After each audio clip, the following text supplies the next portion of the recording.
Welcome back to Weekly Wendy. We've got a big update. Wendy CLI now supports Windows 11. Even better is that we natively support building on both x86 and even ARM64 Windows machines, like this Microsoft Surface Pro that I have right here.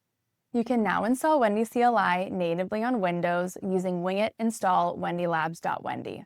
A lot of developers use WSL2, and yes, our Linux CLI works there too, which is great.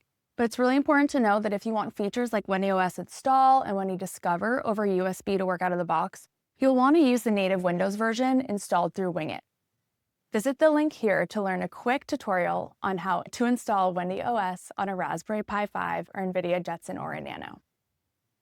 Now, let's show you how easy it is to get started with the project in a few simple steps with a Raspberry Pi or a Jetson and WendyOS. Be sure to have your Pi or Jetson, your USB-C cable, and your USB camera ready. First, open your terminal and run Wendy init template. From there, choose Python with the camera feed template.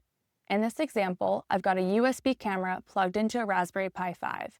Once the project is initialized, you can run Wendy run, deploy it to the Pi, and see the camera feed application running on the device. It's a fast way to go from a fresh template to a real deployed app on hardware. That's it, Windows developers. You now have the easiest way to deploy to a Raspberry Pi and NVIDIA Jetson.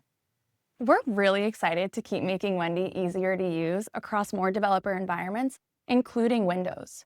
Check out our GitHub repository and docs to get started, and stay tuned. We've got a lot more updates coming.